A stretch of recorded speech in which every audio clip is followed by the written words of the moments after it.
Bill Rustin is also a proud MSU graduate and actually a member of Delta Tau Delta fraternity a few years after yours truly. Thank you, Bill. Thank you for being here. Thank you for your leadership. You understand the sweep of history in the sense of this last half century. He's a young, and we know him as a young guy at MSU. By the way, speaking of young guys or thinking young, Governor Bill Milliken and Premier Bill Davis are still going strong, by the way. And I've seen them both.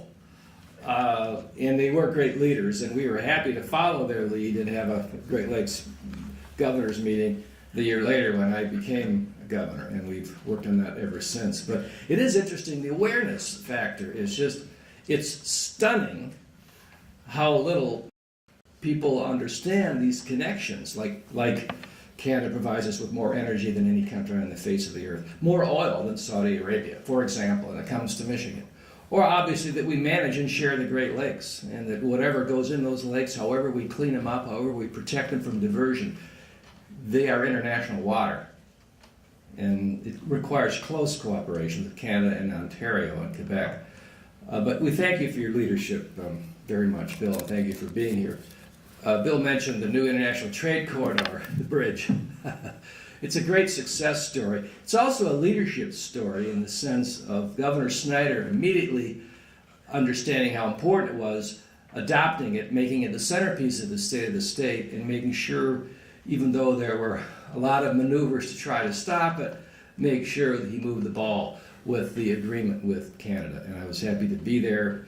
Virtually every business that knew anything about this region or union and local government was there to celebrate the signing with the Prime Minister of Canada. So it was really a great day. We're going to move that ball forward, and we're excited about it. I will also say that, again, underscore the fact that without Roy Norton, it wouldn't have happened. We all worked on it, but Roy was the point man, and Roy was a guy that got, by the way, got a lot of help from the west side of the state, from Grand Rapids, Kalamazoo, Traverse City. The leadership there, and we have some of you here today, we have the mayor of Grand Rapids here, but they understood that trade with Canada in the region was just as important to West Michigan as it is to Detroit or Southeast Michigan, just as it is to Chicago or Cleveland or Toledo or Columbus. In fact, the Ohio legislature passed resolutions endorsing the new crossing. And then you add to that the fact that it's 10,000 direct construction jobs in Michigan, another 12,000 probably in Canada. The spin-off jobs, of course, would be about 25,000. And then it just elevates what is already the largest trading relationship in the world, a relationship that already supports over 5 million jobs. And it continues to grow. It's really exciting. And you know, so Canada has a lot of consuls general. They're active everywhere from Los Angeles to New York City to Miami and Atlanta.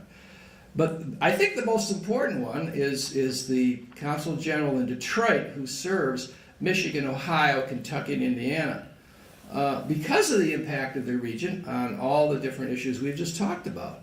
Virtually every issue that's important to the future comes to the fore here in the Michigan-Ontario connection, in Michigan, Canada, Great Lakes, Canada. And a leader in that is Roy Norton. Roy has not only worked in Parliament in Ottawa, he's worked with the Department of Foreign Affairs. He was Canada's representative in Washington and dealing with congressional relations. He's now the Consul General in Detroit. He's been a marvelous, wonderful partner to our state, to our governor, to our former governors, to our senators, to our mayors, to anyone who cares at all about the future of this region and our two countries. So I give you now to say a few words, Consul General Roy Norton. Come on up here.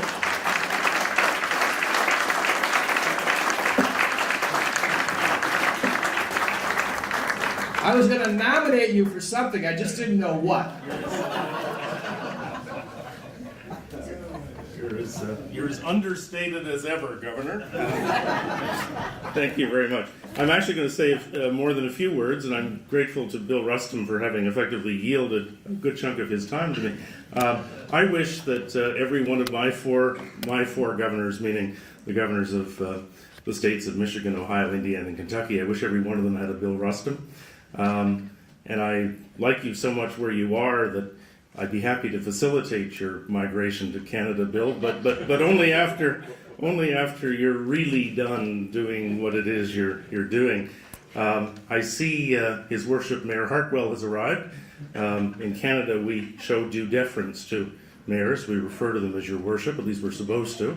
And you might embrace that idea and go forth and call all of your local leaders Your Worship henceforth and see what kind of reaction you get.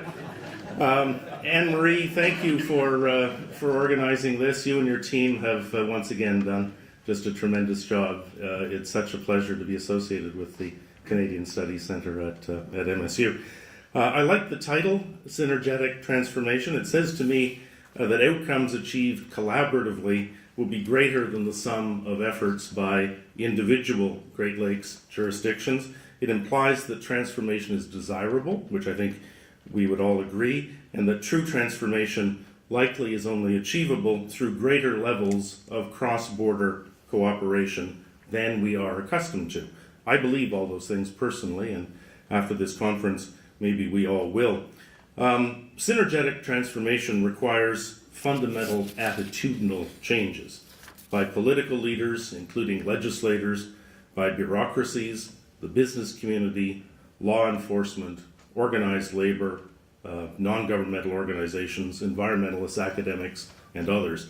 This conference can contribute materially, I think, to underscoring the imperatives not just of collaboration, but of tackling problems and challenges with a regional mindset. I'm taking Bill up on his theme here, conscious always of the impacts of our policy decisions on our neighbors. I've spent a lot of time since arriving in Michigan just a little over 3 years ago talking about how integrated the American and Canadian economies really are. That applies particularly in the Midwest, and most particularly, I think, in Michigan. Sometimes I detect that Canada, when we talk about the Canada-U.S. relationship, might, in the Michigan context, be too big an apple to digest. We're a vast country, and the notion that Michigan is heavily integrated with Canada and that there are policy implications flowing from that perhaps tests folks' conceptual powers just a little bit. So I'm going to be a little bit provocative while I'm Canada's Consul General to Michigan. I'm going to, for purposes of discussion at this conference, talk about Michigan-Ontario integration, because in reality there are no two Canadian-American jurisdictions more integrated than what Michigan and Ontario are. Let me offer, as I want to do, just a few trade stats to buttress that point. For those of you who've heard me go on with numbers, I promise to restrain myself today. But 75% of Canada's exports are to the United States. 11% of my country's exports to the world are to the state of Michigan. That's how consequential Michigan is to Canada. The next closest state is Illinois at 9%, then California at 6%, and New York at 5%. Our three most important export destinations after the United States as a whole, Canada that is, are China, which consumes 4% of our exports, in other words, about a third of what we export to Michigan, the United Kingdom also at 4%, and Japan at 2%. So put differently, we sell more to Michigan than to China, Japan, and the United Kingdom put together. Ontario is more than twice as dependent as what Canada is on customers in Michigan. Fully 23% of Ontario's exports to the world are to the state of Michigan. Looked at from Michigan's perspective, the degree of reliance on Canadian and Ontario customers is even greater. 45% of Michigan's exports across the globe are to Canada. 37% of Michigan's total global exports are sold just to Ontario. Michigan sells more to Ontario than to the state's 7 next most important trading destinations put together. And those meaning that Ontario customers, the 13.5 million people in Ontario, buy more from Michigan than Mexico, plus China, plus Germany, plus Saudi Arabia, plus Japan, plus South Korea, plus Australia, those being the 7 next most important destinations. And those countries have a population of 1.8 billion. Again, Ontario has a population of 13.5 million. So, does my hypothesis that no two jurisdictions are more dependent on one another than Michigan and Ontario have your attention? Let's move outside the trade realm to another metric, Great Lakes shoreline. I'm talking here only about the shoreline of the Great Lakes, not of the entire St. Lawrence Seaway system, and of the connecting rivers within the Great Lakes. 49.5% of the Great Lakes shoreline is in Ontario. 31.7% is in Michigan. Wisconsin has 8%. The remaining 6 states share 11%. Now, I don't wish to imply that all Great Lakes states aren't important. They do, after all, the others, that is, own 19% of the Great Lakes shoreline. Invasive species entering Chicago via Chicago, for example, would be devastating to the whole ecosystem. The volume of nutrients entering Lake Erie via the Maumee River is a big and continuing concern. But with 81% dominance of the Great Lakes, perhaps you'll allow me the point, at least for today, that Ontario and Michigan should be able to set the pace among subnational jurisdictions for the entire region. If the two Great Lakes jurisdictions with the most heavily integrated economies, which between them command 4/5 of the Great Lakes shoreline, can commit and then figure out how to make synergetic transformation the governing principle for their decision making, I contend that the benefits would be so apparent that the rest of the region would surely follow, or so we should hope.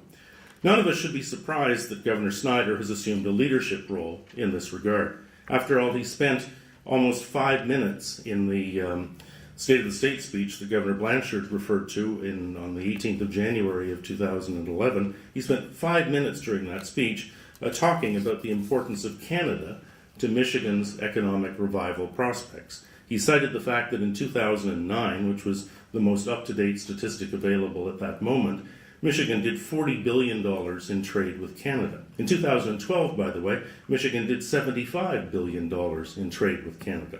Clearly, the governor knew what he was talking about. Typical of Governor Snyder, his State of the State speech wasn't just rhetoric. We all know that he invested himself in driving the new international trade crossing towards conclusion. That happens to be Canada's #1 national infrastructure priority. Ontario's 50% share of the cost of the new freeway being built on our side, obviously, is $800 million.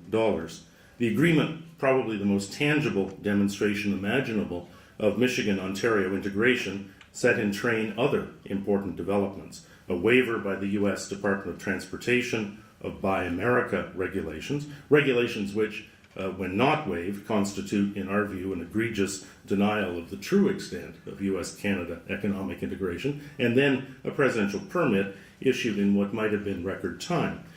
Governor Snyder didn't quit with a bridge agreement under his belt.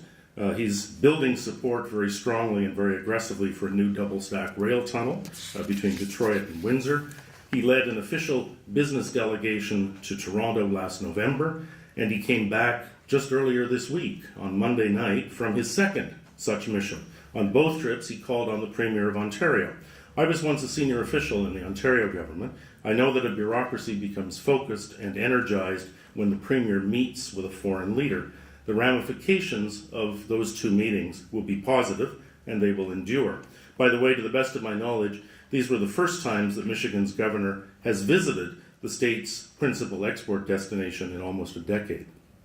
And if this wasn't enough, in June he convened the leadership summit that Bill referred to at Mackinac. Now, Bill has spoken eloquently about the product of that meeting. For purposes of my theme, I would only reinforce that Premier Wynne attended, also the first time an Ontario Premier has visited the province's principal export destination in a decade. Something good is going on here. These are important signs.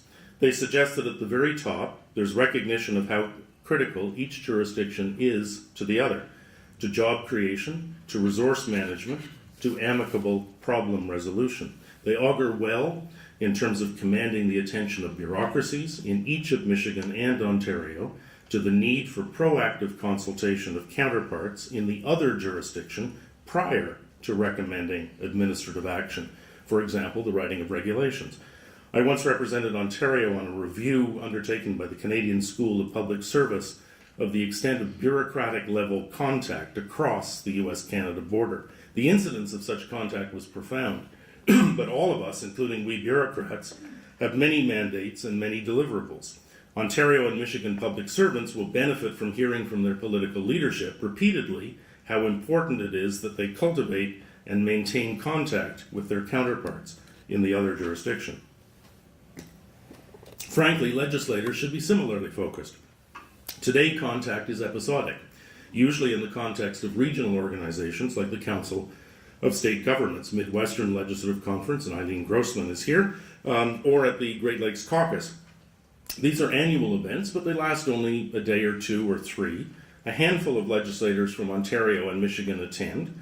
To achieve the kind of transformative thinking this conference is trying to promote, groups of legislators should be visiting the other capital all the time to discuss specific and relevant issues like Great Lakes management, water levels and water quality, to discuss economic development incentives with the objective of minimizing, ideally eliminating, competition that could drain both treasuries, to look at how state and provincial tax policy could be reformed to promote more cross-border business, to examine ways in which more joint academic programs offering degrees in both jurisdictions could be stimulated or incentivized, etc., etc., etc. The opportunity for valuable learning by legislators is almost unlimited.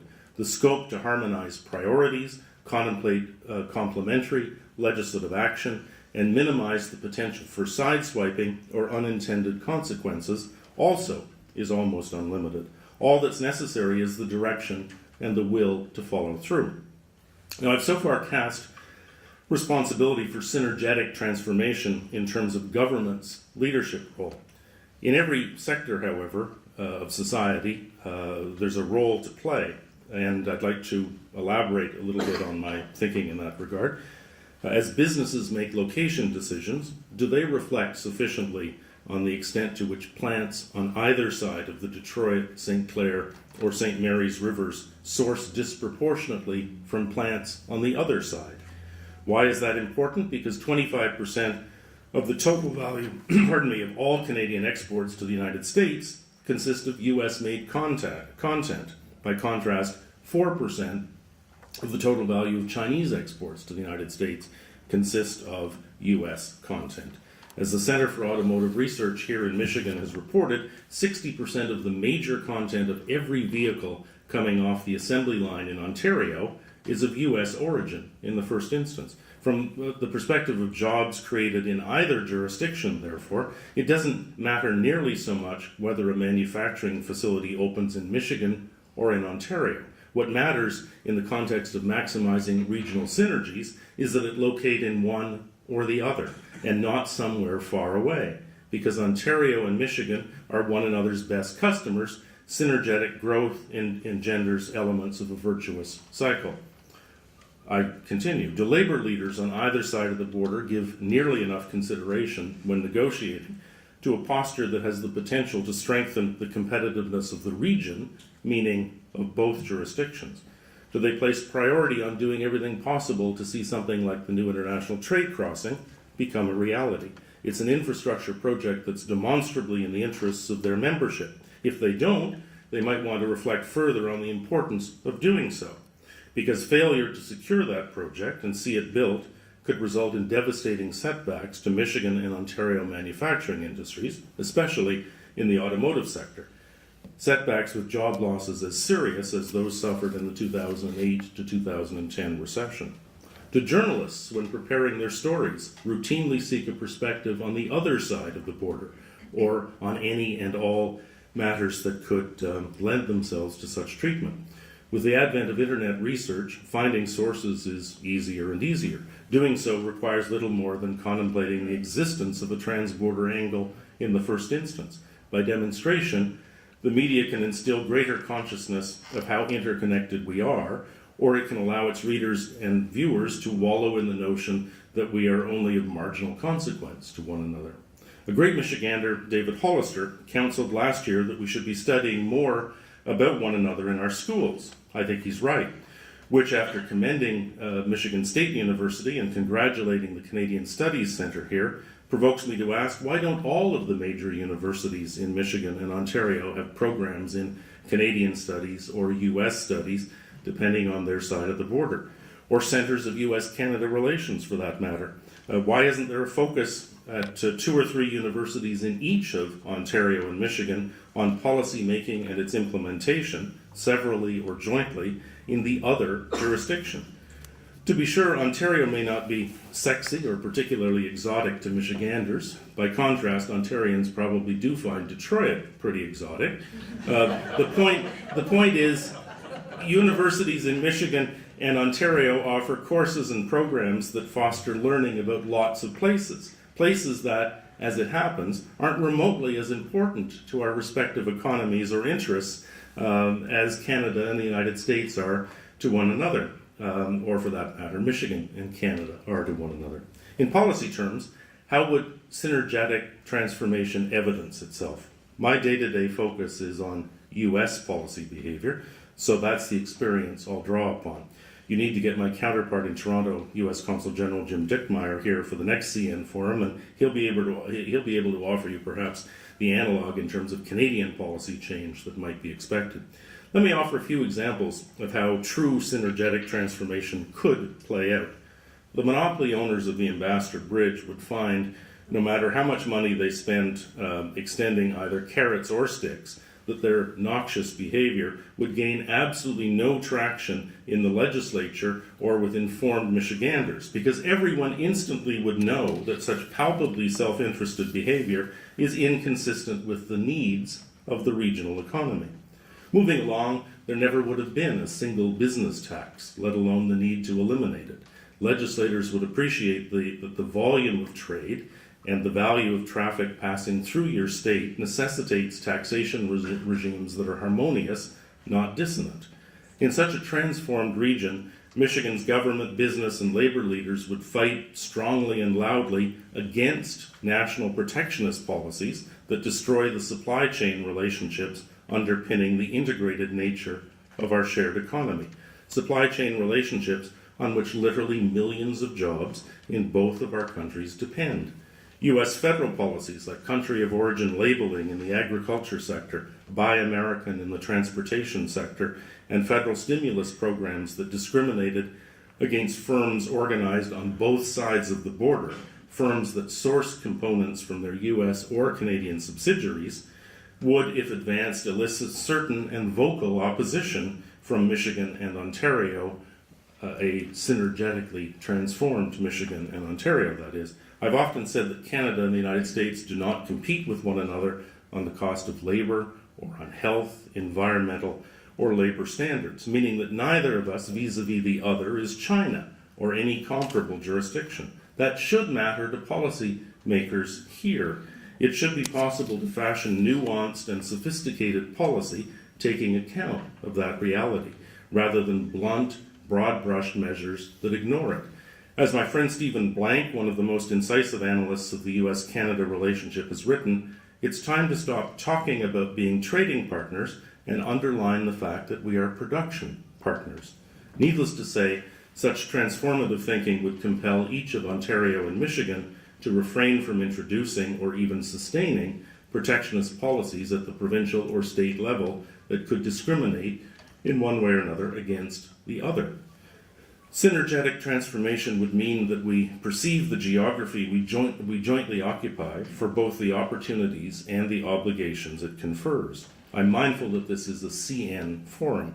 By virtue of its peninsular setting, Michigan can be a transportation and logistics hub that funnels American traffic destined to the world and global traffic destined to the United States industrial heartland over railways and through ports that offer the advantage of proximity, aren't congested, and are efficient.